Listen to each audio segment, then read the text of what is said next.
اس وقت آغا جان کے کمرے میں گہرا سکوت پھیلا ہوا تھا۔ کوئی نہیں جانتا تھا کہ حویلی پر لرزا دینے والی کون سی قیامت برپا ہونے والی ہے۔ جہاں آرا بیگم اونچی مسند پر بیٹھی حالات کا جائزہ لے رہی تھیں، جبکہ آغا جان مکمل غنودگی میں تھے۔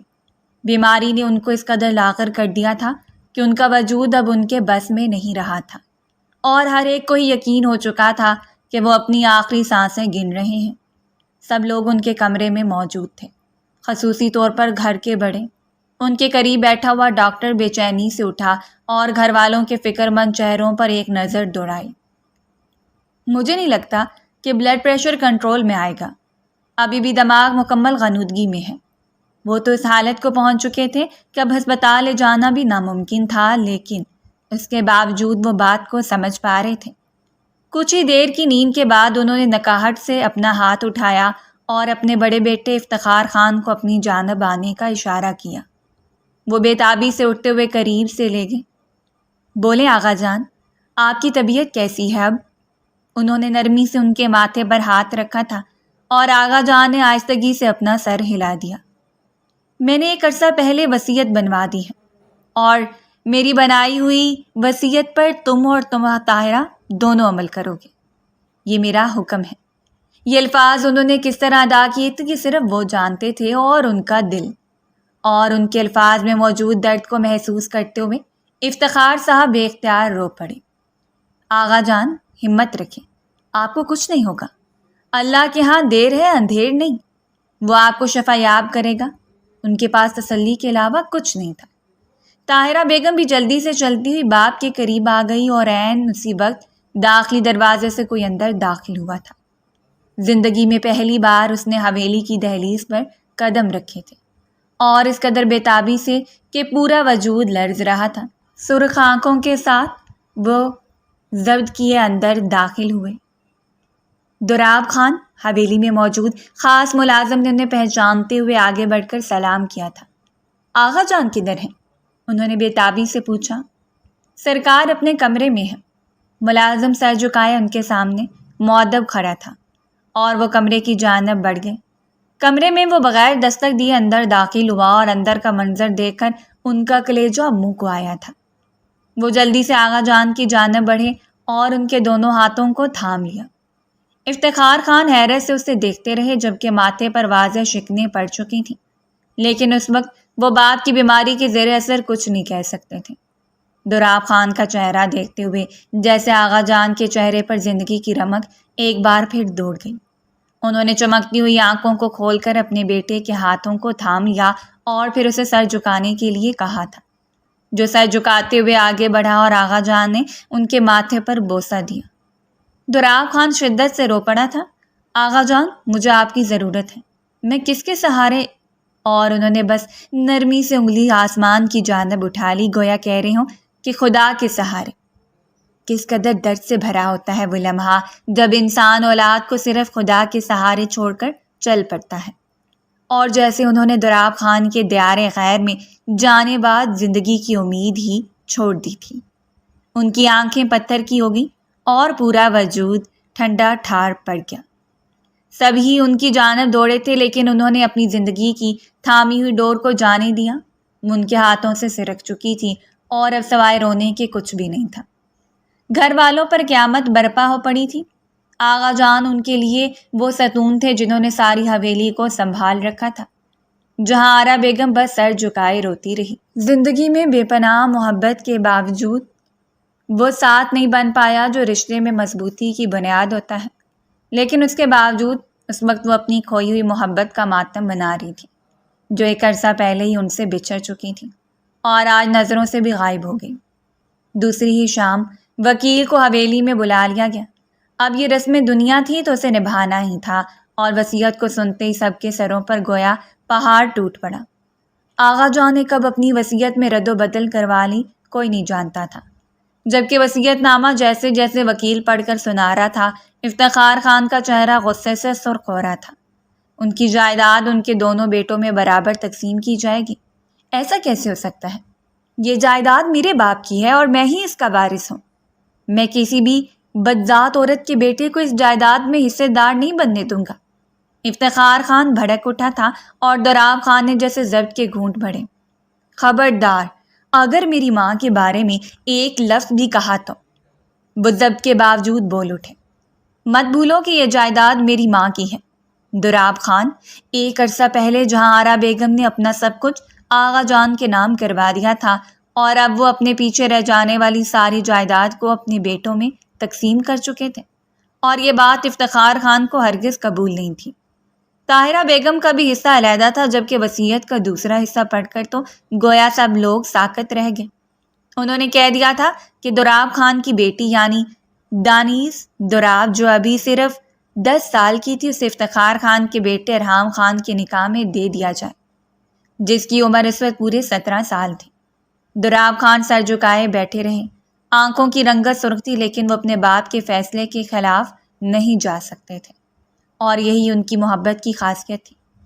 مجھے کوئی اعتراض نہیں ہے، میں اپنی بیٹی کا رشتہ آغا جان کی مرضی کے مطابق کرنے کے لیے تیار ہوں۔ ان کے لہجے نے مکمل سکوت توڑ ڈالا۔ وہ آغا جان کی وہ اولاد ہے جن کے حصے میں صرف نفرتیں آئی تھیں، اور صرف اسی وجہ کی بنا پر کہ آغا جان نے ان کی ماں کو خاندان کی نفرتوں کی وجہ سے بغاوت کر کے اپنایا تھا۔ وہ ان کی محبت تھی جنہیں انہوں نے ہمیشہ قائم رکھا، اور دوراب خان بھی زینت بیگم کی اولاد تھے جو اپنے زمانے کی مشہور رقاصہ تھی، اور ان کے رقص کے ساتھ ساتھ کب وہ زوراور خان کے دل میں اتر آئیں کسی کو بھی اندازہ نہیں تھا، اور زوراور نے اپنی محبت کو عملی جامہ پہنانے کے لیے زینت بیگم کو اپنا لیا۔ وہ بھی شاید عزت کی متلاشی تھیں، انہوں نے بھی زوراور خان کا ہاتھ تھامتے ہوئے ایک عزت بھری زندگی کو ترجیح دی، اور نکاح کرنے کے بعد اس زندگی میں شامل ہو گئیں جو ان کے لیے مفید تھی۔ انہوں نے کافی نفرتوں کا سامنا کیا، لیکن پھر بھی زوراور خان کا ساتھ کبھی نہیں چھوٹا تھا، اور نہ ہی انہیں کبھی محبت میں ہار ہوئی۔ ہار انہیں تب ہوئی تھی جب دوراب خان کی پیدائش کے وقت وہ جان کی بازی ہار گئیں اور دوراب ماں کی محبت سے محروم رہ گیا۔ آغا جان کے دل کے قریب ہونے کے باوجود وہ خاندان بھر کی نفرتوں کا اکلوتا وارث تھا، کیونکہ کسی کو بھی یہ بات قابل قبول نہیں تھی کہ دوراب خان اس حویلی کا حصہ کہلاتا۔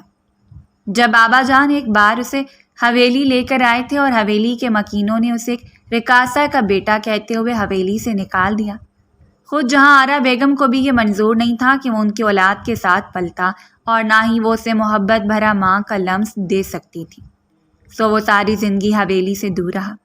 لیکن مرنے سے پہلے ہی وصیت نامے میں آغا جان نے جب اس کا حصہ الگ کیا تو وہ ایک بار پھر نفرتوں کا نشانہ بن چکا تھا۔ نہ جانے آغا جان نے کیا سوچا تھا جو انہوں نے یہ حکم دے دیا، اور بالآخر افتخار خان کو بھی آغا جان کی آخری خواہش کے سامنے سر جھکانا پڑا، اور انہوں نے ارحام خان کا نکاح اس شام خاموشی سے دوراب خان کی بیٹی سے کر دیا، اور اسے اپنا حصہ دیتے ہوئے تاکید کر دی تھی کہ آج کے بعد وہ حویلی سے اور حویلی کے معاملات سے ہمیشہ کے لیے دور ہو جائیں، اور وہ اپنی اوقات اور حیثیت کو کبھی مت بھولیں کہ وہ صرف ایک رقاصہ کا بیٹا ہے جو ان عزت دار لوگوں میں بیٹھنے کے لیے نہیں۔ اور دوراب خان کا حویلی سے یہ آخری ناطہ بھی ہمیشہ کے لیے ختم ہو گیا۔ اس کے کندھے پر ہاتھ رکھتے ہوئے تنزیہ مسکرا کر اس سے دیکھا تھا۔ آغا جان کی محبت اور آخری نصیحت کے زیر اثر یہ رشتہ بنایا تو جا چکا ہے، لیکن یہ رشتہ نبھانا ہم پر فرض نہیں ہے۔ تم ترس جاؤ گے کہ کبھی تمہاری بیٹی سہاگ کا خوش دیکھے۔ اور دوراب خان اتنی نفرت جھیلنے کے بعد اندر سے ٹوٹ گئے۔ اس روز وہ آخری بار حویلی میں آئے، اور پھر کبھی پلٹ کر انہوں نے حویلی کا رخ نہیں کیا۔ آغا جان کے بعد وہ شہر کو بھی چھوڑ کر ہمیشہ کے لیے چلے گئے، جہاں صرف نفرتوں کا بسیرا تھا۔ افتخار خان کی بنائی گئی حکومت کے زیر اثر حویلی کا سارا نظام جہاں بیگم کے ہاتھ آ گیا، اور باہر کے تمام نظام افتخار خان دیکھتے تھے۔ ان کے 2 بیٹے تھے، ارحام اور مدثر۔ ارحام اس وقت 17 سال کا تھا اور اچھا خاصا بالغ تھا۔ وہ اپنے رشتے کی نوعیت کو بخوبی سمجھتا تھا، اور اس بات کو بھی سمجھتا تھا کہ یہ رشتہ صرف نفرت کی بنیاد پر قائم کیا گیا ہے۔ اسے باپ سے منسلک ہر رشتے سے نفرت تھی، جس رشتے سے نفرت کرنا اسے اس کے باپ نے سکھایا تھا۔ صرف 2 ہی سالوں کے بعد اسے بیرون ملک بھیج دیا گیا تاکہ وہ اپنی تعلیم مکمل کرے، لیکن اس بات کی سختی سے تاکید کر دی گئی تھی کہ وہ کبھی بھی اس لڑکی کو اپنی بیوی سمجھنے کی غلطی نہ کرے۔ یہ رشتہ ساری زندگی ایک نام کی بنیاد پر اٹکتا رہے گا اور وہ ساری زندگی ارحام خان کے نام پر گزار دے گی، کیونکہ وہ جس نیچ ذات سے تعلق رکھتی ہے وہ کبھی بھی اس خاندان کا حصہ نہیں بن سکتی۔ طاہرہ بیگم نے اپنی بیٹی کا رشتہ مدثر خان کو دیا تھا۔ مدثر افتخار خان کا بڑا بیٹا تھا، ارحام کا بڑا بھائی، اور یہ حویلی کی سب سے پہلی شادی تھی جسے خاصا دھوم دھام سے کرنے کا ارادہ تھا۔ وہ پورے 8 سال کے بعد لوٹا، مکمل شاندار پرسنالٹی کے بعد۔ جب وہ افتخار کے سامنے آیا تو وہ کتنی دیر نم آنکھوں سے اسے دیکھتے رہے۔ آج وہ قد میں ان سے بھی بڑا ہو گیا تھا، چوڑا سینہ، نابی لب، چمکتی ہوئی آنکھیں، وہ حسن کا شہزادہ تھا جسے کوئی بھی ایک نظر دیکھتا تو دیکھتا رہ جاتا۔ اس کے یہاں آتے ہی اس کے حسن کے چرچے دور دور تک پھیل چکے تھے، اور حویلی کی دہلیز کو پار کرتے ہوئے ان دیواروں اور کی حدود کو بھی پار کر گئے جہاں وہ نازک سی لڑکی ایک عرصے سے اس کے خواب سجائے بیٹھی تھی۔ بالغ ہونے کے بعد ہی اسے بتا دیا گیا کہ اس کا نکاح ارحام خان سے ہو چکا ہے، جسے اس نے آج تک نہیں دیکھا تھا۔ بس بچپن میں ایک جھلک دیکھی اور اسی جھلک کو اپنی آنکھوں میں بسا لیا۔ وہ جھلک کب کی دھندلی بھی ہو گئی، لیکن وہ شخص اس پر مکمل حق رکھتا تھا۔ اس کے خوابوں پر چھایا ہوا حویلی میں بڑے خان کی شادی کے چرچے دور دور تک پھیلے ہوئے تھے، اور طاہرہ بیگم نے خود دراو خان کو انوائٹ کیا تھا۔ طاہرہ بیگم کی بھی بے بنیاد نفرت کسی خاص وجہ اور راز کی بنا پر ختم ہوئی تھی، ورنہ وہ بھی ایک عرصہ دراو خان کا نام سننے سے بھی کتراتی تھی، اور آج اسے بھائی کے درجے پر فائز کیے ہوئے تھا۔ انہوں نے خود آ کر تاکید کی تھی کہ وہ حویلی میں لازمی آئیں تاکہ ان کی بیٹی کی شادی کی رسومات طے پا جائیں۔ تقریباً 3 سال پہلے طاہرہ بیگم کا شوہر چل بسا تھا، اور اس وقت وہ اپنے بچوں کی خوشیاں دیکھنے کے لیے اکیلی تھیں۔ دراو خان نے وعدہ کر لیا، ویسے بھی وہ کبھی بھی اپنی بہن کو اپنے گھر کی دہلیز سے خالی ہاتھ نہیں لوٹاتے تھے۔ وہ اپنے کمرے میں داخل ہوا تو کمرے میں ایک عجیب ہی سکون پھیلا ہوا تھا۔ آج سے 8 سال پہلے وہ جس طرح سب کچھ چھوڑ کر گیا تھا، سب کچھ ویسے کا ویسا ہی تھا۔ اپنی مہنگی گھڑی کو اتارتے ہوئے اس نے سائڈ ٹیبل پر رکھ لیا اور فریش ہونے کے لیے چلا گیا۔ عام سے لباس میں بھی اس کا حلیہ اتنا شاندار لگ رہا تھا کہ کوئی بھی اسے دیکھتا تو تذبذب کا شکار ہو جاتا۔ وہ سونے کے لیے لیٹ گیا۔ آج وہ ایک بار پھر ان آزاد فضاؤں میں لوٹ آیا تھا جن سے کوئی خاص یاد وابستہ نہیں تھی۔ اب تو سب کچھ ہی اس کے ذہن میں دھندلا ہو چکا تھا۔ نہ جانے اسے وہ نکاح بھی یاد تھا یا نہیں، جس نکاح کی ڈور تھامے وہ لڑکی نہ جانے کتنے سالوں سے اس کی منتظر تھی، جس کو خدا نے ایک حسین دوشیزہ کا روپ دے دیا تھا۔ اس وقت شام کے سرمئی سے اندھیرے میں وہ لان میں بیٹھی جھولا جھول رہی تھی، ہمیشہ کی طرح بالوں کو پھولوں سے سجائے۔ اس کی نظریں اپنی ڈائری پر جمی ہوئی تھیں، چہرے پر ایک نفیس سی مسکراہٹ تھی۔ جب روشنی دوڑتی ہوئی اس کے پاس آئی، آ جاؤں کیا؟ خوابوں کی دنیا میں خلل ڈالنے کی اجازت ہے؟ روشنی نے چہکتے ہوئے کہا تھا، اور وہ ہنس دی۔ آ بھی جاؤ نوٹنکی لڑکی، ناٹک کرنے سے تم باز نہیں آتی۔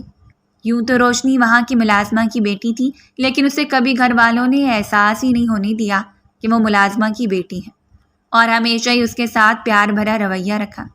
اسی لیے وہ خود کو یہاں کی ملازمہ کم اور دانیز کی دوست زیادہ سمجھتی تھی۔ ایسی خبر لے کر آئی ہوں کہ سنتی دل دھڑک اٹھے گا، اس نے اپنے معصوم سے سرخ چہرے کو ہاتھوں سے چھپاتے ہوئے کہا تھا۔ مجھ سے زیادہ تو خود شرما رہی ہو۔ خیر میرے شرمانے کی ہے یا تمہارے شرمانے کی؟ دانیز نے ایک اچھلی ہوئی نظر اس کے سامنے سے چہرے پر ڈالی اور بمشکل مسکراہٹ کو ضبط کیا۔ خان سائی حویلی واپس آ چکے ہیں، میں نے ان کی ایک جھلک دیکھی ہے۔ اللہ کیا حسن ہے! یقین کریں دانی، آپ تو دیکھ لیتی ہی صدقے اتارنے لگ جائیں گے۔ اور وہ حیرت سے اسے دیکھتی رہی۔ دت، شرم نہیں آتی تمہیں ایسی باتیں کرتے ہوئے؟ اس کے چہرے کی رنگت بے اختیار ہی سرخ ہو چکی تھی۔ دل نے جو ادھم مچائی تھی اسے صرف وہ واقف تھی۔ اپنے گلابی لبوں کو سختی سے ایک دوسرے میں پیوست کرتے ہوئے اس نے مصنوعی طریقے سے اپنی بڑی بڑی آنکھوں کو مزید کھول کر اسے ڈانٹا۔ اللہ، یا اپنے لہجے کی تلخی کو برقرار رکھیں گے؟ اپنی سرخ رنگت کو چھپا لیں۔ میں جانتی ہوں اس وقت دل پر کون سی قیامت برپا ہے۔ شادو سے کہوں گی کہ اگلی بار سائیں کی تصویر منگوا دیں تاکہ آپ خود دیکھ کر اندازہ لگا لیں۔ وہ اٹھتے ہوئے رخ موڑ گئی۔ مجھے ضرورت نہیں ہے، ویسے بھی جب بھی دیکھنا ہوا میں دیکھ لوں گی۔ آخر شوہر ہے میرے، اس نے جس طرح کہا تھا صرف وہ جانتی تھی۔ پورے وجود میں کپکپاہٹ دوڑ گئی۔ طاہرہ پھپھو نے شادی پر انوائٹ کیا تھا اور اس کے بابا جانے کا ارادہ رکھتے تھے۔ ویسے بھی اتنے سال حویلی سے دور رہنا ممکن نہیں تھا۔ وہ خود چاہتے تھے کہ مراسم پیدا کیے جائیں۔ وہ خود چاہتے تھے کہ افتخار خان کی نفرت کو دور کرتے ہوئے اپنی بیٹی کے مستقبل کے حوالے سے بات کی جائے۔ ویسے بھی وہ اپنی بیٹی کے خوابوں سے بہت اچھی طرح واقف تھے اور نہیں چاہتے تھے کہ ان کی بیٹی کے خواب اس کی معصوم سی آنکھوں میں ٹوٹ جائیں۔ وہ وہاں سے سیدھا اپنے کمرے میں آئی۔ جس طرح وہ کمرے میں پہنچی تھی صرف یہ وہ جانتی تھی، اور اس کا دل آتے ہی وہ بیڈ پر اوندے منہ گر گئی۔ بے اختیار ہی اس نے اپنے سرخ چہرے کو ہاتھوں میں چھپا لیا تھا۔ روشنی کی چہکتی ہوئی آواز ابھی بھی اس کے کانوں سے ٹکرا رہی تھی۔ کوئی بات نہیں، صرف کچھ ہی دن باقی ہیں، خود اپنی آنکھوں سے دیکھ لیں گے کہ کتنا حسن رکھتے ہیں۔ یقیناً ہمارے سامنے تو ہار ہی جائیں گے۔ اس نے پلٹتے ہوئے آئینے میں خود کو دیکھا تھا۔ اس وقت ہلکے گلابی رنگ میں وہ جگمگا رہی تھی۔ وہ اتنی حسین تھی کہ کسی کا بھی ایمان ڈگمگا سکتی تھی، لیکن یہ حقیقت تھی کہ مقابل اس سے زیادہ خوبصورت تھا، جو دل پر اثر کرتا اور پھر دل کو ایک ایسی انچاہی قید میں مبتلا کر دیتا جسے فرار ممکن نہیں تھی۔ لندن سے واپس آتے ہی دن مصروفیت کا شکار ہو چکے تھے۔ افتخار خان نے ساری ذمہ داری اس کے کندھوں پر ڈال دی اور کہا تھا کہ شادی کے سارے معاملات کو وہ خود دیکھے اور حویلی کے معاملات بھی سنبھالے، جبکہ طاہرہ بیگم کو بھی کچھ ہی دن پہلے حویلی میں واپس لے کر آئے تھے۔ ان کے اپنے سسرال والوں سے رشتہ اتنا گہرا نہیں تھا، ان کے لیے ان کے بھائی سب کچھ تھے، اور ویسے بھی سرفراز صاحب کی وفات کے بعد افتخار خان نے ان کے سر پر اپنا ہاتھ رکھا تھا، لہذا وہ چاہتے تھے کہ ان کی بہن بھی حویلی کی خوشیوں میں شریک ہو اور حویلی کی یہ پہلی خوشی مل کر منائی جائے۔ طاہرہ بیگم نے لاکھ کوشش کی تھی کہ افتخار خان کو منا لے کہ وہ دراب خان کو بھی بلا لے، لیکن وہ اپنے بھائی کی ضد سے بہت اچھی طرح واقف تھی، سو بالآخر ہارتے ہوئے خاموشی اختیار کر لی۔ مدثر اور زنیرہ ایک دوسرے کو پسند کرتے تھے اور کافی ہنسی خوشی اپنی شادی کے ہنگاموں میں مصروف تھے۔ ہر ایک چیز کو انجوائے کرتے ہوئے وہ خود بڑھ چڑھ کر حصہ لے رہے تھے۔ اس شام بھی وہ سب شاپنگ کر کے واپس آئے تو لاؤنج میں یہی ترتیب چل رہی تھی، جب طاہرہ بیگم نے اچانک دراب خان کی فیملی کا ذکر کیا۔ شادی میں صرف 5 دن باقی ہیں، اور نہیں تو کم سے کم بچیوں کو ہی بلا کر لے آتے، وہ تو ہمارا اپنا خون ہے۔ رام نے حیرت سے پھپھو کو دیکھا۔ کن بچوں کے بارے میں بات کر رہی ہیں پھپھو؟ افتخار صاحب نے بے اختیار پہلو بدلا۔ انہیں اندازہ نہیں تھا کہ رام کے سامنے طاہرہ اس قسم کا کوئی ذکر چھیڑ دے گی۔ جب ایک بار افتخار منع کر چکا ہے طاہرہ، تو پھر بات کو کیوں بڑھا رہی ہو؟ جہاں آرا بیگم نے معاملے کو سمیٹنا چاہا، جبکہ رام کی آنکھوں میں ابھی بھی سوالیہ پن تھا۔ میں تمہارے سسرال اور تمہارے چاچو کی بات کر رہی ہوں، اور تمہاری بیوی دانیز کی، جسے تم شاید باہر کی ہواؤں میں بھول چکے ہو، طاہرہ بیگم نے اس کی آنکھوں میں دیکھ کر کہا تھا، اور شناسائی کی ایک ہلکی سی لہر اس کی آنکھوں میں دوڑ گئی۔ اس نے تو آج تک اس وجود کے بارے میں کچھ نہیں سوچا تھا۔ وہ نہیں جانتا تھا وہ کیسی دکھتی ہے، پڑھی لکھی ہے یا نہیں، اس کے بولنے بیٹھنے کا انداز کیا ہے۔ وہ اس کے نام سے منسلک تھی، جس کے بارے میں اس کے باپ کا یہی حکم تھا کہ وہ رشتہ ہر حال میں ختم کر رہا ہے، تو اس نے کبھی غور ہی نہیں کیا۔ باہر کی خوبصورتی سے وہ واقف تو رہا، اور اب خوبصورتی اس پر کم ہی اثر انداز ہوتی تھی۔ بابا، اگر آپ چاہیں تو انہیں بلا لیتے ہیں، اس میں کوئی مذائقہ بھی نہیں ہے۔ افتخار خان اٹھ کھڑے ہوئے۔ ٹھیک ہے، تم لوگ میری طرف سے بلا لو انہیں، لیکن پھر میں اس شادی میں شرکت نہیں کروں گا۔ یہ بھی کافی ہے کہ طاہرہ نے اسے بلا لیا ہے۔ اگر یہ میری بہن نہ ہوتی تو میں ضرور اس کے فیصلے کے خلاف چلا جاتا۔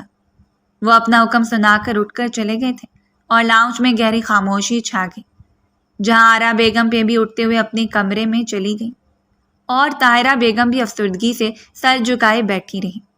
انہوں نے دوبارہ اس بات کو نہیں دہرایا تھا۔ ہر فنکشن میں انہوں نے انتظار کیا تھا کہ حویلی میں ان کا بھائی کب قدم رکھے گا۔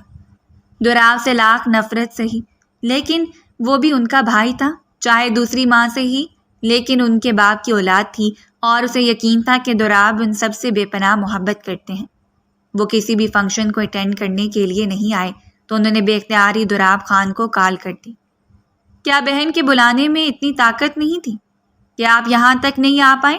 اور دراب ان کی خفگی کو بہت اچھی طرح سمجھتے تھے۔ ناراض کیوں ہو رہی ہو طاہرہ؟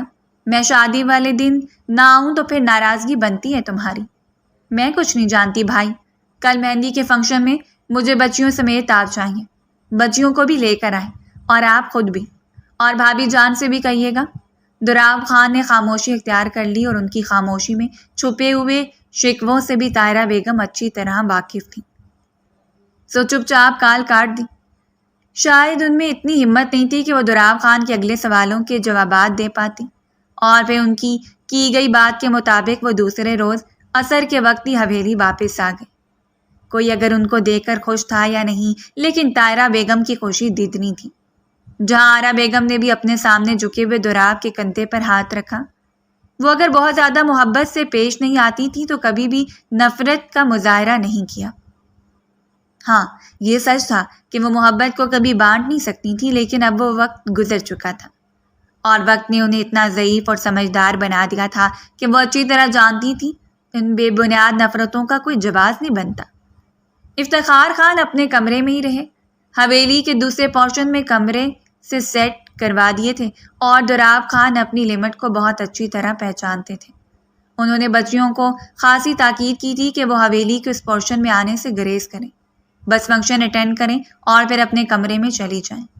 کزن سے زیادہ فرینک ہونے کی ضرورت نہیں ہے، اور خصوصی طور پر افتخار خان کے سامنے نہ آئیں۔ وہ نہیں چاہتے تھے کہ ان کے بھائی کی اتنی بڑی خوشی میں وہ کسی قسم کی رکاوٹ کا سبب بنے، جبکہ دوسری طرف ان کی بڑی بھابھی یعنی کہ آسیہ بیگم تو ان کے آنے سے کافی خوش اور مطمئن تھی۔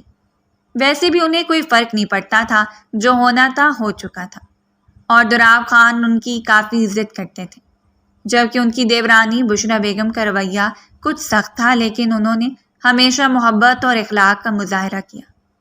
حویلی میں آنے کے بعد اس کی حالت کچھ عجیب سی ہو رہی تھی، دل تھا کہ بار بار دھڑک کر قیامت برپا کر رہا تھا۔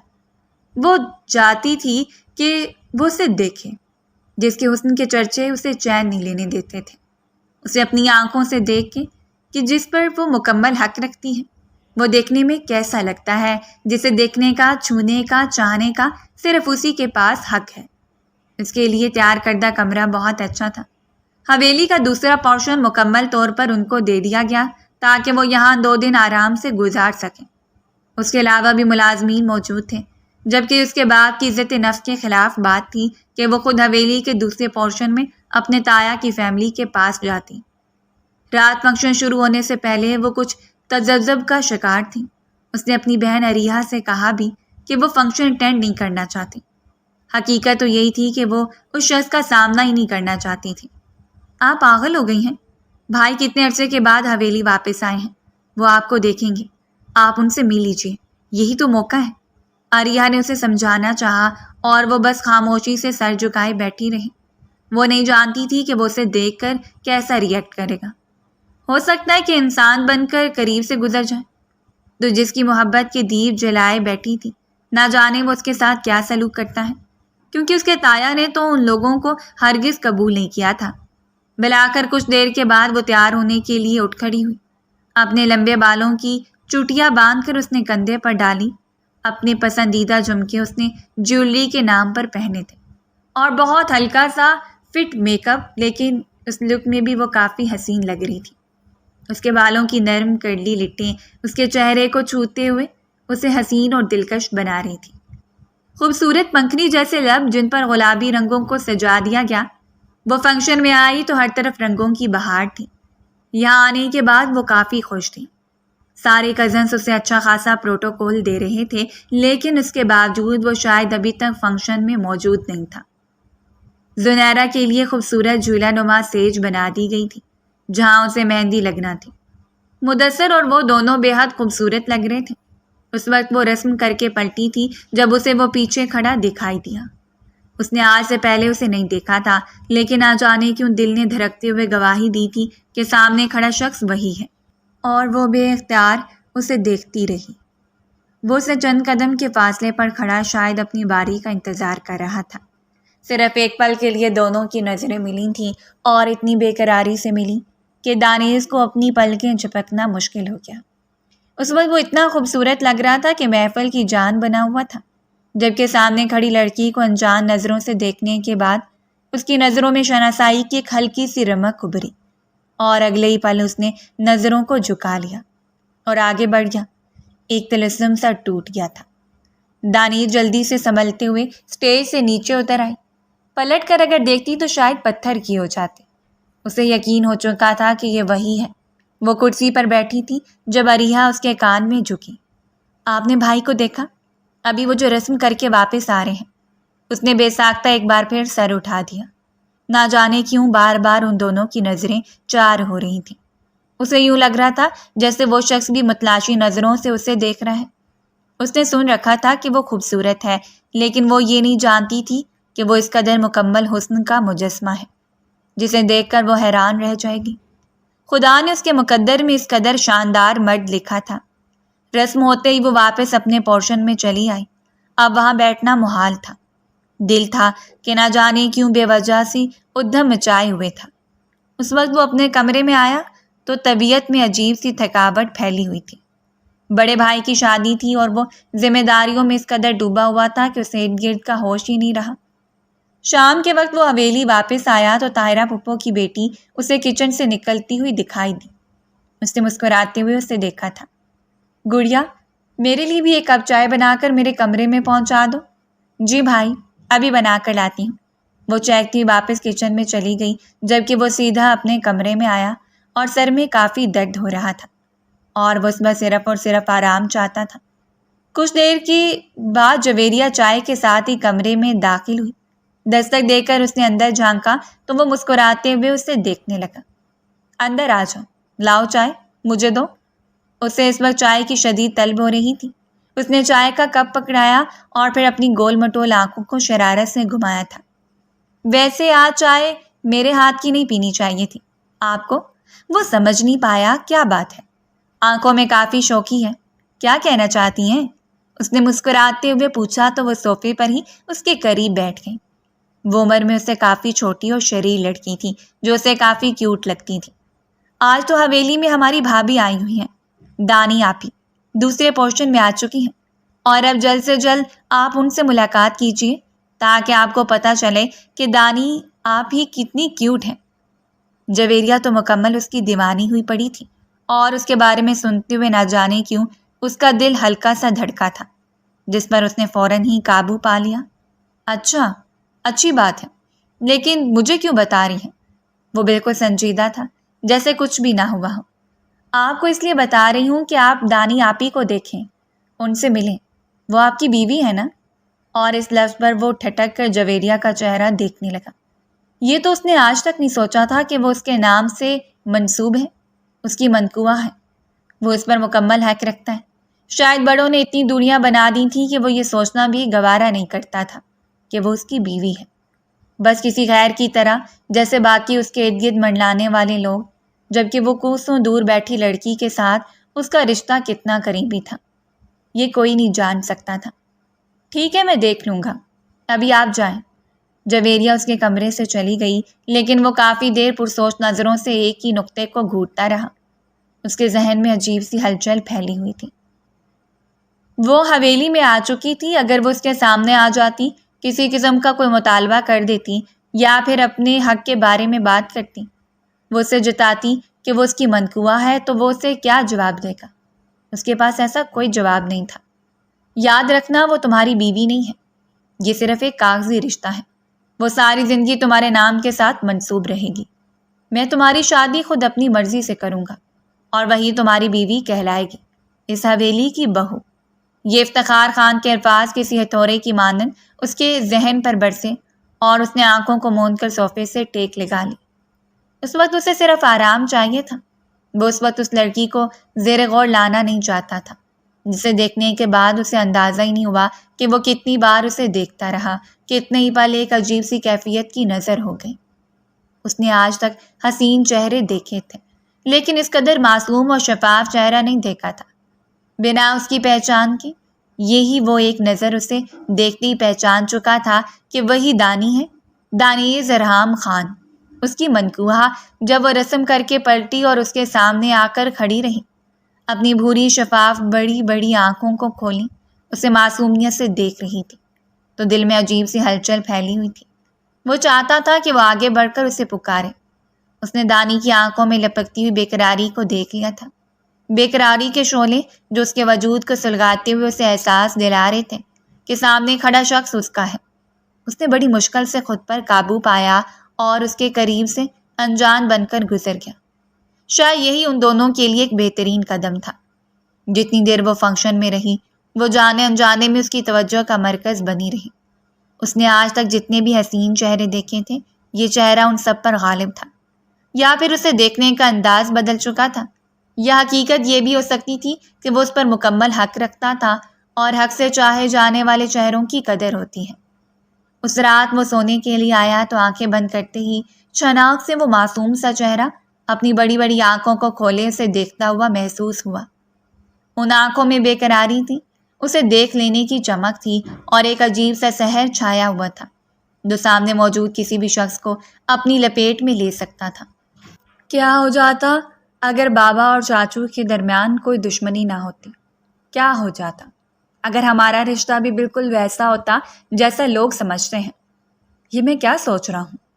اگر بابا کو میرے ارادوں کا علم ہوا تو ایک سوالیہ نشان ان کے ذہن پر لہرایا اور اس نے دانستہ طور پر اس کی سوچوں کو جھٹک دیا۔ لیکن شاید وہ یہ نہیں جانتا تھا کہ یہ ایک نظر بیکار نہیں بلکہ نکاح کا کمال ہے۔ نکاح کے بندھن میں اتنی طاقت ہوتی ہے کہ وہ دو اجنبی لوگوں کو بھی ایک دوسرے میں پیوست کر دیتا ہے، اور پھر وہ دونوں تو آپس میں نہ صرف کزن تھے بلکہ پسندیدگی کا بھی ہلکا پھلکا خمار چھا چکا تھا۔ عمومی طور پر انسان کی فطرت ہوتی ہے کہ اسے جس نام کے ساتھ منسلک کیا جاتا ہے اس کا ذہن اسی نام سے منسلک اپنے بننے لگتا ہے۔ آہستہ آہستہ وہ شخص ہمارے لیے اہم سے اہم ترین ہوتا چلا جاتا ہے اور پھر ہم اسے اپنی زندگی کا محور بنا لیتے ہیں۔ اور ایسا ہی کچھ دانیش کے ساتھ ہوا تھا۔ اس نے جب سے اسے دیکھا تھا بے قراری تھی کہ بڑھتی جا رہی تھی، نہ جانے وہ کتنی دیر روتی رہی۔ اس نے یہ نہیں سوچا تھا کہ وہ شخص یوں انجان بن کر قریب سے گزر جائے گا۔ اسے یقین ہو چکا تھا کہ اس کی نظروں میں موجود انجانا پن صرف اسی لیے نہیں ہے کہ وہ چپ چاپ اپنے راستے پر گزر جائے، بلکہ اسی لیے ہے کہ وہ اس کے ساتھ شاید کوئی تعلق نہیں رکھنا چاہتا۔ اگر تم میرے مقدر میں نہیں ہو تو کوئی بات نہیں، لیکن میں یہ عہد کر چکی ہوں کہ میرا نام ساری زندگی تمہارے نام کے ساتھ منسوب رہے گا۔ ارحم خان خود سے مخاطب، وہ نہ جانے کتنی دیر خود کو محبت کے لیے کوستی رہی۔ آج تک جس رشتے سے وہ بے نام سے محبت کرتی چلی آئی تھی، آج اس کے حسن سے مرعوب ہو کر وہ مزید اس کے عشق میں مبتلا ہو چکی تھی۔ بے قرار دل کو ایک پل کے لیے قرار نہیں آتا تھا، لیکن وہ یہ نہیں جانتی تھی کہ یہ بے قراریاں مقابل پر بھی اثر انداز ہو رہی ہیں۔ اگلے دن سلور کلر کی میکسی میں اس نے بہت خوبصورتی سے میک اپ کروایا۔ ہلکے تراش خراش نے اسے اتنا حسین بنا دیا کہ ہر اٹھنے والی نظر اس پر چند پل رک جاتی، جبکہ ارحام بھی کافی ڈیشنگ نظر آ رہا تھا۔ اس کے بھائی کی شادی تھی، اس نے جس قدر بھنگڑے ڈالے، کوئی اس سے پوچھتا کہ آج وہ کتنا خوش تھا۔ مدثر نہ صرف اس کا بہترین دوست تھا بلکہ ہمیشہ افتخار خان کی جگہ بھی پوری کی۔ اسے جب بھی کوئی پریشانی ہوتی تھی وہ ہمیشہ مدثر کے پاس آتا، اور آج مدثر کی خوشی کا اتنا بڑا دن تھا تو وہ کیسے خوش نہ ہوتا۔ اس نے اس چھوئی موئی انجانی سی لڑکی کو باغور دیکھا تھا۔ بہت اس کا جائزہ لینے کے بعد وہ کافی دیر اس کے حسن کو سراتی ہوئی نظروں سے دیکھتا رہا۔ محترمہ کافی حسین ہے، سات پہلو میں چلیں گی تو قیامت برپا کر دیں گے، دل میں سوچتے ہوئے اس نے مبہم سی مسکراہٹ کو اپنے لبوں پر بکھرنے دیا۔ اس کا دل چاہ رہا تھا کہ وہ اس سے بات کرے، اسے مخاطب کرے، اور شاید قدرت انہیں موقع بھی فراہم کرنے والی تھی۔ اس وقت وہ کرسی پر آرام دہ حالت میں بیٹھی تھی جب آسیہ بیگم اس کی جانب آئی اور اس کی جانب جھکتے ہوئے اسے کہا تھا کہ وہ حویلی کے اندر جائے اور مدثر کے کمرے کی ساری سیٹنگ کو ایک بار دیکھ کر آئے۔ انہوں نے ملازمین سے کہہ دیا ساری ڈیکوریشن کمپلیٹ ہونی چاہیے، لیکن اس وقت کوئی ایسا ضروری ہے جو ان پر نگرانی کر سکے۔ اسے اچھا لگا تھا کہ تائی امی اس پر بھروسہ کر رہی ہیں۔ وہ جلدی سے اٹھ کھڑی ہوئی۔ ویسے بھی اسے کافی شوق تھا حویلی کے اس پورشن میں جانے کا جہاں وہ شخص رہتا تھا۔ شاید اس سے ملاقات ہو جاتی، ایک بار پھر اسے دیکھنا نصیب ہو جاتا، جو شاید اتنا مصروف تھا کہ نظر آنے سے بھی اثر رکھتا۔ محبوب کی یہ خوبی کافی دلکش ہوتی ہے کہ وہ ظالمانہ رویہ اختیار کرنے کے بعد بھی بے حد حسین اور پیارا لگتا ہے۔ اس کی یادوں سے دامن نہیں چھڑایا جا سکتا، نہ ہی اس کی محبت سے غفلت بڑھتی جا سکتی ہے۔ وہ ساری ڈیکوریشن دیکھنے کے بعد ملازمہ کو چند مزید ہدایات کرتے ہوئے باہر نکلی تھی، جب ساتھ موجود کمرے پر اس کی نظر پڑی اور نہ جانے اس کے دل نے کیوں کہا تھا کہ شاید یہ ارحام کا کمرہ ہو۔ اس نے ملازمہ کو بلاتے ہوئے پوچھا تھا، کیا یہ چھوٹے خان کا کمرہ ہے؟ اور ملازمہ نے اس بات میں سر ہلایا، جی بی بی، یہ چھوٹے صاحب کا کمرہ ہے۔ اس کو دل مچل اٹھا تھا، وہ اس کا کمرہ دیکھنا چاہتی تھی، اس سے منسلک چیزوں کو دیکھنا چاہتی تھی۔ ویسے بھی اسے نہیں لگتا تھا کہ وہ اس وقت اپنے کمرے میں ہوگا۔ وہ جلدی سے اشتیاق سے قدم اٹھا کر اس کے کمرے کی جانب بڑھی اور آہستگی سے اس کے کمرے کا دروازہ کھول کر اندر جھانکا۔ اندر جھانکنے کے بعد وہ جلدی سے پلٹی تھی، دل جیسے اچھل کر حلق میں آیا تھا۔ وہ آئینے کے سامنے کھڑا اپنے بالوں کو سنوار رہا تھا۔ اس نے نہ صرف اسے جھانکتے ہوئے دیکھ لیا تھا بلکہ شاید پہچان بھی گیا تھا، اس لیے تیز قدم اٹھاتے ہوئے دروازے کی جانب آیا اور دروازہ کھول دیا، جبکہ وہ جو پلٹ کر بھاگنے کا ارادہ رکھتی تھی وہیں جم چکی تھی۔ آج اس کی اتنی بڑی غلطی پکڑی گئی۔ شرم کے مارے اس کی رنگت مکمل طور پر سرخ ہو گئی اور آنکھیں بھیگنے لگی تھیں۔ جب اس نے ہاتھ بڑھاتے ہوئے بنا سوچے سمجھے اس کی کلائی کو تھام کر اسے کمرے میں لاتے ہوئے دروازہ بند کر دیا، وہ دروازے کے ساتھ سمٹ کر کھڑی اپنی بڑی بڑی آنکھوں کو کھولے اسے دیکھ رہی تھی، جو اس وقت چہرے پر مصنوعی سی سنجیدگی سجائے اس کے معصوم چہرے کا جائزہ لے رہا تھا۔ کیا دیکھ رہی تھی؟ کچھ نہیں، قسم سے میں کچھ نہیں دیکھ رہی تھی، بس آپ کا کمرہ۔ اس کے لہجے کی لڑکھڑاہٹ واضح تھی۔ اس وقت وہ جتنی خوفزدہ تھی اس کا پورا وجود لرز رہا تھا، جبکہ مقابل نے دلچسپ نظروں سے اسے دیکھا۔ اگر اتنی ہمت نہیں تھی تو پھر اتنا بڑا قدم کیوں اٹھایا؟ کوئی بات نہیں، چلو دیکھ لو، ویسے بھی میں کمرے سے باہر جا رہا ہوں۔ اس نے اتنے دلکش لہجے میں مسکراتے ہوئے کہا تھا کہ وہ بس حیرت سے اسے دیکھتی رہی۔ جب شاید اسے کمفرٹیبل فیل کروانے کے لیے وہ اپنا کچھ سامان اٹھا کر کمرے سے باہر چلا گیا اور وہ وہیں کھڑی رہی۔ کمرہ اتنا خوبصورت تھا کہ وہ اس کی خوبصورتی میں کھو سی گئی۔ کمرے کا خوبصورت ماحول اس شخص کے ذوق کا منہ بولتا ثبوت تھا۔ اسے اندازہ نہیں تھا کہ وہ اس کے ساتھ اتنی نرمی سے پیش آئے گا۔ وہ تو یہ سمجھ رہی تھی کہ وہ کبھی بھی اس کے ساتھ نرمی سے پیش نہیں آئے گا۔ وہ چپ چاپ اس کمرے سے نکل گئی۔ وہ دن اس نے جیسے تیسے گزارا اور پھر شام ہوتے وہ لوگ حویلی واپس چلے گئے۔ کسی نے بھی زحمت نہیں کی تھی انہیں روکنے کی، اور نہ ہی اب مزید دوراب خان رکنا چاہتے تھے۔ مدثر اور زنیرہ کی رخصتی بہترین طریقے سے ہو چکی تھی اور زنیرہ رخصت ہو کر مدثر کے کمرے میں چلی گئی۔ سب کچھ سمٹ چکا تھا۔ وہ اپنے کمرے میں آیا تو ایک بے نام سی بے چینی اس کے وجود میں پھیلی ہوئی تھی۔ دل تھا کہ بار بار اس لڑکی کو سوچتے ہوئے مچل رہا تھا۔ اس نے ایسا نہیں سوچا تھا کہ وہ اتنی معصومیت کا مظاہرہ کرے گی۔ اسے یقین ہو چکا تھا کہ وہ اس کے لیے ڈر میں نرم گوشہ رکھتی ہے۔ وہ کافی دیر کھڑکی کے قریب کھڑا باہر کی ہوا کھاتے ہوئے مسلسل اسی کے بارے میں سوچتا رہا، یہ جانے بغیر کہ وہ بھی اس وقت بےتابی سے ہیں۔ بیڈ پہ لیٹی اس کے متعلق یہ سوچ رہی ہے، اگلے آنے والے دن اس نے کس طرح گزارے تھے صرف وہ جانتا تھا، اور اس کا دل بار بار مچلتا تھا کہ وہ اس سے بات کرے، اسے پسندیدگی کا اظہار کرے، اسے اپنے بارے میں کچھ بتائے اور کچھ اس کے بارے میں سنے، لیکن اسے رابطہ کرنے کا کوئی ذریعہ نہیں تھا، اور نہ ہی وہ کسی خاص ملازموں کو جانتا تھا جو اس کا پیغام وہاں تک پہنچا دیتی۔ اس کا نمبر بھی نہیں تھا اس کے پاس، اور نہ ہی وہ کسی کزن سے مانگ سکتا تھا۔ سو اس رات اس نے مجبوراً وہ اتنا بڑا قدم اٹھایا جس کے بارے میں اس نے کبھی نہیں سوچا تھا۔ اتنی بہادری کا مظاہرہ وہ دن کے اجالے میں نہیں کر سکتا تھا جتنا اس نے بے قرار ہو کر اس رات کر دیا۔ اسے یقین تھا کہ اگر افتخار خان کو اس واقعے کی بھنک بھی لگ گئی تو وہ اسے کھڑے کھڑے شوٹ کر دیں گے۔ وہ اچھی طرح جانتا تھا کہ وہ دوراب خان اور ان کے بچوں سے کتنی نفرت کرتے ہیں، اور ان کے یہی بے بنیاد نفرت دن بدن بڑھتی جا رہی تھی۔ اس رات وہ اپنے گھر سے نکلا اور سیدھا ان کے گھر آ گیا۔ سڑک سے دور گاڑی کھڑی کرتے وہ دبے قدموں سے چلتے ہوئے ان کے گھر تک آیا۔ گھر کے اندرونی نقشے کو وہ پہچانتا تھا، کیونکہ گھر کے پرانے اور بوڑھے وفادار ملازم ریاض کے ساتھ پچھلے 2 دنوں سے ہلکی پھلکی گپ شپ لگا کر وہ اس گھر اور اس گھر میں موجود مالکان کے بارے میں اچھی خاصی جانکاری حاصل کر چکا تھا۔ حویلی کی دیوار پھلانگنے کے بعد وہ واچ مین کی نظر بچا کر اندر داخل ہوا۔ اور حویلی میں موجود ایک چھوٹے سے باغیچے کی جانب بڑھ گیا۔ ابھی کچھ دیر کے لیے وہ وہیں رک کر جائزہ لینا چاہتا تھا تاکہ کسی کو شک نہ ہو، اور کسی کو بھی شک نہیں ہوا۔ وہ اس گھر کی بیرونی سمت آیا اور آہستگی سے ہاتھ بڑھاتے ہوئے کھڑکی کو کھولنے لگا، جو شاید پہلے ہی کھلی ہوئی تھی۔ شیشے ہٹا کر اس نے اپنی راہ صاف کی اور بے دھڑک اندر کود آیا۔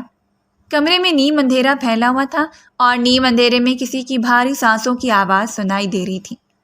اس نے اتنا بڑا قدم اٹھا تو لیا تھا، لیکن دل تھا کہ بری طرح مچل رہا تھا، بار بار جا رہا تھا کہ وہ یہاں سے چلا جائے، کہیں اسے یہاں آتے ہوئے کوئی دیکھ نہ لے۔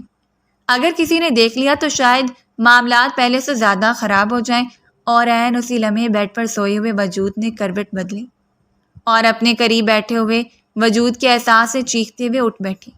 کون ہو تم؟ یہاں کیا کر رہے ہو؟ اس کی آواز اتنی خوفناک لہجے میں ڈوبی تھی کہ وہ بے اختیار اٹھتے ہوئے آگے بڑھا اور سختی سے اس کے منہ پر ہاتھ رکھ لیا۔ میں ہوں، اونچی آواز مت نکالنا۔ وہ کافی آرام دہ حالت میں سو رہی تھی۔ اس نے سوچا نہیں تھا کہ یوں وہ شخص اس کے کمرے تک رسائی حاصل کر لے گا۔ اس نے جھٹکتے ہوئے اس کا ہاتھ دور کر دیا۔ یہاں کون آئے ہیں؟ آپ اچھی طرح جانتے ہیں کہ اگر کسی کو معلوم ہو گیا تو ان کے درمیان پہلی بات بھی خوفزدہ عناصر سے بھری ہوئی تھی۔ میں ساری دیواروں کو توڑ کر آیا ہوں، صرف تمہاری خاطر، تم سے ملنے کے لیے۔ جب سے تمہیں دیکھا ہے کافی بےتابی کا شکار ہوں۔ تم سے مل کر اس معاملے کو سلجھانا چاہتا ہوں۔ مجھے بس کچھ وقت چاہیے تمہارا۔ وہ بس بے قراری میں کہتا چلا گیا۔ بابا آپ کو منع نہیں کر رہے تھے، آپ دن کے اجالے میں آ جاتے، لیکن اس وقت بدنام کرنا چاہتے ہیں۔ سوالیہ نظروں سے اس کا چہرہ دیکھتے ہوئے سرگوشی میں کہہ رہی تھی۔ اس کی آنکھوں سے آنسو بہنے نکلے۔ آج اتنے عرصے کے بعد وہ شخص اس کے سامنے تھا جس کے بارے میں اس نے صرف خواب دیکھے تھے۔ بے اختیاری وہ آگے بڑھتے اس کے سینے پر سر رکھ گئی۔ خان، مجھے یقین نہیں تھا کہ آپ میرے بارے میں سوچتے ہوں گے۔ میں نے ساری امیدیں ترک کر دی تھیں۔ قابل رحم ہوتا ہے وہ شخص جو محبت میں اس قدر ڈوب جائے کہ محبوب کو دیکھتے ہی ہار مان لے، اور اس نے اس روز محبوب کو دیکھتے ہوئے ہار مان لی تھی جب اس نے نرمی سے اس کے ارد گرد بازو پھیلا دیے۔ تمہیں پریشان ہونے کی ضرورت نہیں ہے، میں تمہارے ساتھ کھڑا ہوں۔ میں وقت بدلنے کا انتظار کروں گا اور پھر ایک دن سب کچھ ٹھیک ہو جائے گا۔ پھر اس نے نرمی سے جھکتے ہوئے اس کے چہرے کو اپنے سامنے کرتے ہوئے اس کے آنسو خشک کر دیے۔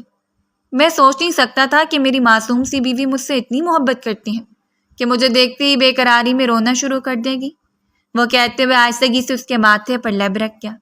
وہ رات بے حد حسین تھی، ان کے ملن کی رات۔ اس رات اس نے اسے اپنے قریب کرتے ہوئے مکمل کر دیا۔ وہ اس پر حق رکھتا تھا، اس کا شوہر تھا۔ مزاحمت کے باوجود وہ کچھ نہیں کہہ پائی۔ آج مجھے اس بے قراری میں ساری حدوں کو توڑ کر اس تک پہنچ گیا تھا۔ وہ نہیں چاہتی تھی کہ وہ اسے خالی ہاتھ دروازے سے لوٹا دے، لیکن شاید وہ یہ بھی نہیں جانتی تھی کہ اسے اس کی کتنی بڑی قیمت ادا کرنی پڑے گی۔ اس روز کے بعد وہ دوبارہ حویلی نہیں آیا۔ نمبرز کا تبادلہ ہو چکا تھا، لیکن دونوں نے سختی سے ایک دوسرے کو منع کیا تھا کہ وہ تب تک ایک دوسرے کو کال یا میسج نہیں کریں گے جب تک کہ کوئی مطلوبہ نتائج نہیں نکل آتے ہیں، جب تک کہ دونوں گھروں کے درمیان دشمنیاں ختم نہیں ہو جاتی۔ وہ اس سے غافل ہو گیا۔ وہ رات اتنی حسین تھی کہ اس رات کے بعد اسے اقرار کرنا پڑا کہ وہ اسے کبھی بھی نہیں چھوڑ سکتا، زندگی میں ایک پل کے لیے بھی نہیں، جبکہ دوسری جانب اسے پا لینے کے بعد اتنی بے قرار تھی کہ شکر کے ساتھ ساتھ فکر اور اندیشے بھی اسے کھائے جا رہے تھے۔ وہ نہیں جانتی تھی کہ اس سب کا اختتام کیا ہوگا۔ تب تک سب کچھ نارمل رہا، سب کچھ ٹھیک چلتا رہا، جب تک کہ اسے اس بات کا علم نہیں ہوا کہ اس کے ساتھ ایک ننھی سی جان وابستہ ہو گئی ہے، اور رات خماری میں ڈوبی ہوئی رات تھی۔ لیکن ان دونوں نے یہ نہیں سوچا تھا، لیکن شاید یہ خدا کی طرف سے ایک موقع یا معجزہ تھا، یا پھر شدید بدقسمتی تھی۔ وہ بس روتے ہوئے ڈاکٹر کی بات سنتی رہی۔ وہ اپنے دوست کے ساتھ ہاسپٹل آئی تھی۔ خراب طبیعت کے بعد اس کا وجود شک میں مبتلا ہو چکا تھا، اور ڈاکٹر کی بات سن کر اسے یقین ہو گیا۔ وہ بس سر جھکائے بیٹھی رہی جب اسے اچھا خاصا جھنجھوڑ ڈالا تھا۔ یہ سب کیا ہے؟ تم اچھی طرح جانتی ہو کہ تمہارے تایا ابو تمہیں کبھی تسلیم نہیں کریں گے۔ وہ تمہیں اپنی بہو کے طور پر تسلیم نہیں کرتے، اور یہ بچہ، تم نے وہی سب کچھ دہرا دیا جس کی وجہ سے نفرتیں پھیل چکی ہیں۔ جبکہ وہ روتی رہی۔ اس میں میرا کوئی قصور نہیں ہے۔ میں تو جانتی بھی نہیں تھی کہ اس دانستہ طور بات کو ادھورا چھوڑتے ہوئے اپنے منہ پر ہاتھ رکھ لیا۔ وہ شدت سے رو پڑی۔ نہ جانے اب اس کا انجام کیا ہوتا۔ گھر آتے اس نے سب سے پہلے ارحام کو کال کی تھی اور ارحام نے فوری طور پر کال اٹینڈ کر لی۔ ایک دوسرے سے نمبروں کا تبادلہ کرنے کے بعد وہ دونوں پہلی بار ایک دوسرے سے رابطہ کیا۔ کیا بات ہے دانی، سب ٹھیک تو ہے نا؟ خان فکر مندی سے بولا، جبکہ وہ بس خاموشی سے روتی رہی۔ وہی سب کچھ ہو چکا ہے جو نہیں ہونا چاہیے تھا، جس کے لیے پہلے ہی نفرتیں اپنے عروج پر تھیں۔ نہ جانے تایا ابو میرے بارے میں کیا سوچیں گے۔ میں ماں بننے والی ہوں خان۔ وہ بس خاموش ساکت بیٹھا رہا۔ اسے اتنی بڑی غلطی کیسے ہو سکتی تھی؟ اس رات کی بے قراری اپنے عروج پر پہنچی تو وہ سب کچھ ہو گیا جو نہیں ہونا چاہیے تھا، لیکن اس وقت وہ شدید پچھتاوا گھیرے ہوئے تھا۔ میں بابا سے بات کروں گا، وہ ضرور مان جائیں گے، لیکن تم پلیز اپنا خیال رکھنا اور کسی کو بھی اس کے متعلق کچھ مت بتانا۔ ارحام نے اسے احساس دلایا اور اب اگلا مرلہ تھا، وہ باپ سے بات کرنا چاہتا تھا۔ ایسا نہیں تھا کہ اسے خوف آتا تھا، لیکن وہ جانتا تھا کہ نہ جانے اس کا باپ نفرت میں کیا کچھ کر جائے۔ اس کے چچا کو بدنام کرنے کے لیے وہ ذرا غور نہیں کرے گا کہ یہ اولاد اس کے اپنے بیٹے کی ہے۔ اس روز بلاؤں میں آ کر افتخار صاحب کے قدموں میں بیٹھ گیا۔ بابا، چاچو کے گھر جائیں اور دانی کا ہاتھ مانگ کر لائیں، رخصتی کروانی ہے۔ کسی کو بھی اندازہ نہیں تھا کہ وہ یہ سب کچھ کہے گا۔ سب لوگ بس چپ چاپ اسے سنتے رہے، جیسے سب پر کوئی سکتہ طاری ہو چکا ہو۔ اور پھر اس نے باپ کے چہرے کی جانب دیکھتے ہوئے ان کی آنکھوں میں دیکھ کر کہا تھا، بابا، وہ ماں بننے والی ہے، میرے بچے کی ماں۔ اور یہی سننا تھا جب افتخار خان نے کھینچتے ہوئے ایک تھپڑ اس کے منہ پر دے مارا۔ تھپڑ کی شدت اتنی سخت تھی کہ اسے اپنا گال سن ہوتا ہوا محسوس ہوا۔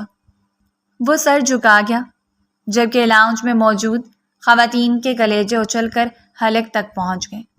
سب لوگ لرز اٹھے تھے۔ آخر حویلی کے سب سے لاڈلے خان پر پہلی بار ہاتھ اٹھایا گیا تھا۔ وہ اٹھ کھڑا ہوا۔ بابا، مجھے چاہے جتنا مرضی مار لیں، ڈانٹ لیں، میں آپ کی ڈانٹ کا حقدار ہوں، لیکن وہ نہیں ہے۔ بابا، یہ میری غلطی ہے، اس کی نہیں۔ اور افتخار خان نے طنزیہ مسکراہٹ سے اپنے بیٹے کو دیکھا۔ یہ تمہاری غلطی ہے یا اس میں بھی کتنے لوگوں کی غلطیاں شامل ہیں؟ یہ بھی ٹچ کروا لیتے ہیں پھر؟ وہ بے ساختہ حیرت سے اپنے باپ کو دیکھتا رہا۔ اس نے کبھی نہیں سوچا تھا کہ اس کا باپ کچھ اس طرح کے الفاظ ادا کرے گا۔ بابا، آپ ہوش میں تو ہیں؟ وہ نہ صرف آپ کی بیٹی بلکہ آپ کی بہو ہے۔ اور دوراب خان دھار کر اٹھے۔ خبردار، وہ صرف تمہاری بیوی اور دوراب کی بیٹی ہے، اس حویلی سے اس کا کوئی تعلق نہیں، یاد رکھنا۔ انہوں نے صاف انکار کر دیا۔ اب اس کے پاس اور کوئی راستہ نہیں تھا۔ بابا، وہ میرے بچے کی ماں بننے والی اور اس وقت اس سے اس حویلی میں ہونا چاہیے، کیونکہ آغا جی کی نصیحت کے مطابق وہ میری بیوی ہے۔ اس نے اپنی جانب سے لاجک پیش کیا تھا۔ اگر تمہاری بیوی ہے تو اٹھا کر کندھے پر رکھ لو، میں تو سہارا نہیں دوں گا۔ اس کے بعد آپ نے انکار کر دیا اور وہ ان کی مد مقابل آ کر کھڑا ہو گیا۔ وہ میری بیوی ہے، مجھ پر حق رکھتی ہے اور میرے بچے کی ماں بننے والی ہے۔ میں اسے اس حویلی میں لے کر آؤں گا، ورنہ خود بھی اس حویلی سے چلا جاؤں گا۔ اور افتخار خان نے دھکیلتے ہوئے اسے داخلی دروازے پر لا کر کھڑا کیا۔ ابھی اور اسی وقت ملازمہ سے کہو اس کا سامان نکالیں اور اسے اس حویلی سے چلتا کریں۔ تم جا سکتے ہو، مجھے کسی کی ضرورت نہیں ہے، نہ تمہاری، اور اگر کوئی تمہارے ساتھ بھی جانا چاہے تو جا سکتا ہے۔ انہوں نے پلٹ کر سب کی طرف دیکھا تھا اور سب نے سر جھکا لیا۔ کوئی نہیں جانتا تھا کہ ایک ہی پل میں ایسی قیامت ٹوٹ پڑے گی۔ وہ وہاں سے نکل آیا اپنے سامان کے ساتھ۔ اس روز اس نے اپنی محبت کا ساتھ دیا تھا۔ جس جگہ اس کی بیوی کی عزت نہیں تھی، اسے وہاں سے عزت نہیں کمانی تھی۔ وہ سیدھا دوراب خان کے گھر آیا اور ایک بار پھر ان کے سامنے تن کر کھڑا ہو گیا۔ میری بیوی کو اگر میرے ساتھ رخصت کرنا چاہتے ہیں تو ٹھیک ہے، ورنہ اسے بھی گھر میں رکھنے کا حق آپ نہیں رکھتے۔ دوراب خان حیرت سے اسے دیکھتے رہے۔ آج ایک عرصے کے بعد ان کے سامنے گویا افتخار خان کھڑے تھے۔ میں ایک بار پھر وہ سب کچھ نہیں دہرانا چاہتا جس کے باعث بھائی صاحب کی عزت خراب ہو اور ان کی نفرت مزید بڑھ جائے۔ تم ابھی یہیں رکو، یہ تمہارے چچا کا گھر ہے۔ دوراب خان نے اسے وہیں روک لیا۔ وہ آج رات ہی کوئی فیصلہ کرنا چاہتے تھے۔ انہیں بھی یہ جان کر کیفی حیرت ہوئی تھی کہ ان دونوں کے درمیان کوئی تعلق قائم ہو چکا تھا۔ انہیں اپنی بیٹی کی خوشیاں عزیز تھیں، اپنی ضد سے زیادہ، جبکہ اس رات افتخار خان کو ہارٹ اٹیک آیا۔ یہ ہارٹ اٹیک اتنا شدید تھا کہ ایک پل کے لیے ان کی آنکھوں کے سامنے موت گھوم گئی۔ انہوں نے موت کو اس قدر قریب سے دیکھا تھا، بے اختیار ہی انہوں نے سینے پر ہاتھ رکھا اور بیٹھتے چلے گئے۔ آنکھوں کے سامنے اندھیرا چھا گیا۔ انہوں نے ساری زندگی نفرت میں گزار دی، اپنے بچوں کو بھی نفرت کرنا سکھائی۔ ایک بے بنیاد سی نفرت کو اپنی رگوں میں پالتے ہوئے اگر وہ اس دنیا سے چلے جاتے تو خسارہ کس کا ہوتا؟ انہوں نے بس آخری بار خدا سے مہلت مانگی تھی اور اس کے ساتھ ہی وہ آنکھیں مونتے چلے گئے۔ انہیں فوری طور پر اسپتال منتقل کر دیا گیا۔ حویلی سے یہ خبر جب ارحم کو ملی تو وہ بے قراری میں سب کچھ چھوڑ چھاڑ کر ہاسپٹل بھاگا۔ وہ اپنے باپ کو کھونا نہیں چاہتا تھا، وہ صاحبان سے محروم نہیں ہونا چاہتا تھا۔ دل میں عجیب سا گلٹ پھیل گیا کہ یہ سب کچھ اسی کی وجہ سے ہوا ہے، جبکہ دوسری جانب دوراب خان بھی نہیں رک پائے تھے۔ اس روز وہ خود اکیلے نہیں آئے تھے، اپنی بیٹی کے ساتھ ساتھ اپنے گھر کی ساری فائلز بھی اٹھا کر لے آئے تھے۔ کچھ ہی دیر کے بعد ڈاکٹر نے آ کر بتا دیا کہ انہیں مائنر اٹیک ہوا ہے، لیکن اب خطرے سے باہر ہیں، انہیں تھوڑی دیر تک کمرے میں شفٹ کر دیا جائے گا۔ اس نے بے اختیار خدا کا شکر ادا کیا۔ آج اس کے باپ کی جان بچ چکی تھی، لیکن وہ کیا کرتا؟ اس وقت وہ جتنی دوری مجبوری کا شکار تھا صرف وہ جانتا تھا، اور اس کا دل تڑپ رہا تھا۔ بس راداری میں سر جھکائے بیٹھے رہے جب افتخار خان کو ہوش آیا اور وہ سب سے پہلے اپنے باپ سے ملنے گیا تھا۔ اس نے روتے ہوئے آگے بڑھ کر ان کے ہاتھوں کو تھام لیا۔ بابا، آپ جو کہیں گے وہی کروں گا، میں اپنی خوشیوں کو بالائے طاق رکھ دوں گا، لیکن میں آپ کو کھونا نہیں چاہتا۔ بابا، آپ کے بغیر میری زندگی نہیں ہے۔ وہ شدت سے رو پڑا۔ آج ان کا جوان بیٹا ان کی محبت میں رو رہا تھا، وہ خود بھی زاروں کے تار رو رہے تھے۔ پھر انہوں نے سر اٹھا کر دروازے میں کھڑے ہوئے دوراب کو دیکھا، جس کے ہاتھ میں فائلز موجود تھیں۔ وہ قدم قدم چلتے ہوئے افتخار خان کے سامنے آ گئے۔ بس کریں، میں وہ سب کچھ آپ کے حوالے کرنے آیا ہوں جو کہ نفرت کی بنیاد ہے۔ انہوں نے نرمی سے فائل کو قریب رکھ دیا۔ میں ہر رشتے سے مکر جاؤں گا، اپنی بیٹی کا بوجھ بھی خود اٹھا لوں گا، لیکن اپنے دل میں موجود میری بدگمانی کو ختم کر دیں، اس سے پہلے کہ ہماری راہیں جدا ہو جائیں۔ وہ شدت سے رو پڑے اور افتخار خان نے ہاتھ اٹھاتے ہوئے انہیں اپنے نزدیک آنے کے لیے کہا تھا۔ سب لوگ حیرت زدہ رہ گئے اور پھر انہوں نے اسے اپنے ساتھ لپٹا لیا۔ پہلی بار وہ گلے ملے اور اتنی شدت سے رو پڑے کہ ارد گرد موجود لوگوں کی آنکھیں بھی نم ہو گئیں۔ انہوں نے موت کو جتنے قریب سے دیکھ لیا تھا، اب انہیں اندازہ ہو چکا تھا کہ رشتوں کی اہمیت کیا ہے۔ اگر ان کا چھوٹا سوتیلا بھائی ان کی زندگی اور خوشیوں کے لیے سب کچھ چھوڑنے کو تیار تھا تو وہ کیوں نہیں؟ اور بالآخر اس روز محبت جیت گئی۔ اپنے پورے وجود کے ساتھ اس نے دہلیز پر کھڑی ہوئی اس لڑکی کو شرارتی نظروں سے دیکھا تھا جو خوف زدہ ہو کر سر جھکا گئی، جبکہ دوسری جانب ان کی رخصتی کے معاملات طے پا رہے تھے۔ محبت میں اگر تھوڑا سا صبر کا دامن تھاما جائے تو اگر محبت سچی اور جائز طریقے سے ہو تو خدا ضرور ایک ہی راہ کا ہمسفر بنا دیتا ہے، جو منزل پر پہنچ کر فیاکون کا نظارہ دیکھتے حیران رہتے ہیں۔